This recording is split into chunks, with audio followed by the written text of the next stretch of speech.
In the midst of his presidential campaign, Vladimir Putin has warned of the dangers Russia faces from nationalism. Since he came to power 12 years ago, migration from Russia's volatile North Caucasus republics to other parts of the country has soared. The government is now sponsoring the resettlement of families, in part to help win the fight for hearts and minds in areas where Russia is fighting an entrenched Islamic insurgency. Moscow correspondent Norman Hermont reports from the Penza region on one family's bid to start over and the challenges that lie ahead. On the vast frigid plains of central Russia, cousins Yusup and Jamal head towards their new life. They've come here from more than 1,200 kilometers away, from the Russian Republic of Dagestan in the northern Caucasus. Their family has poured everything into this cattle shed, and the livestock they hope will support them. I was scared when I was moving here because I didn't know a single person, but I risked it. Life in this part of Russia is hard. At first glance, it's difficult to imagine that anyone would transplant their dreams here, a typical small village where winter is unrelenting. But life in Dagestan can be much harder. The republic, which borders Chechnya, is the most dangerous part of Russia. Last year, clashes between security forces and Islamic insurgents killed at least 800 people. Rarely a week passes without television bulletins reporting on fresh operations to hunt down militants, as well as the latest on bombings and assassinations. Some families, like this one, have managed to get out, part of a Russian government program to resettle people from the Caucasus. When he had the chance to leave, Yusup Vagidov didn't hesitate. Many people want to leave, they just don't know how to do it. Besides, they're hesitant. It's tough to leave your home, your lifestyle, your relatives. That's a tough decision to make.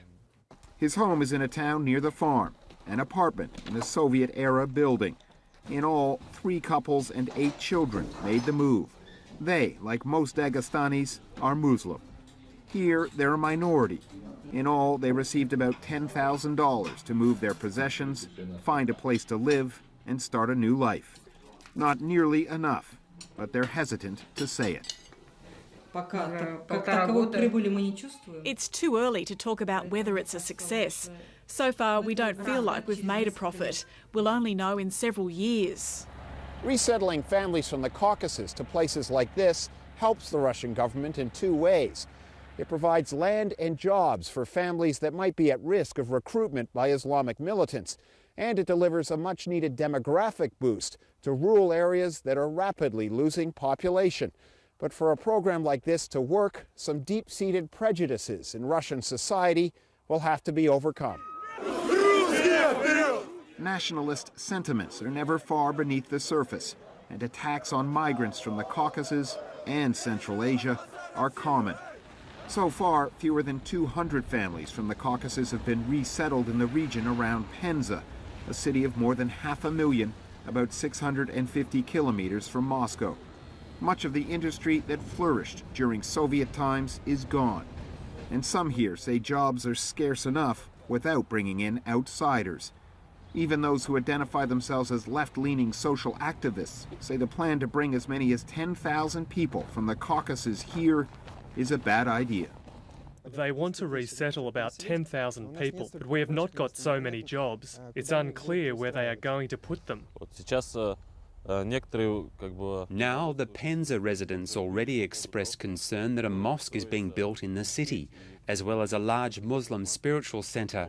Fortunately, it hasn't led to serious consequences, but if massive resettlements occur, it might lead to ethnic conflicts.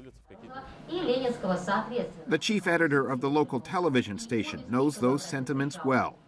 It's too early to tell if the resettlement will unleash social problems, but he says many people, especially the young, have already made up their minds.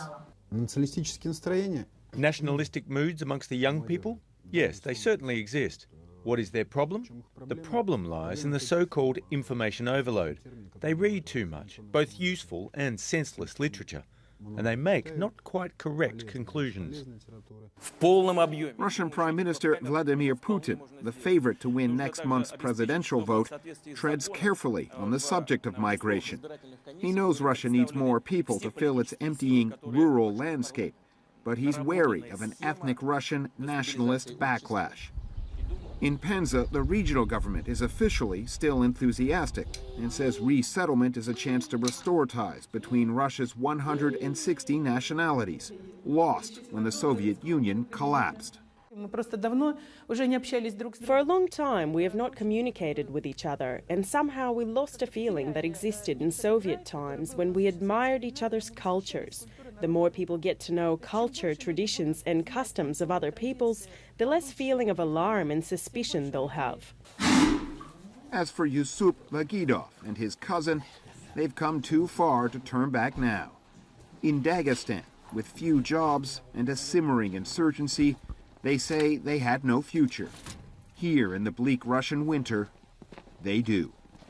Norman Hermont, Laidline.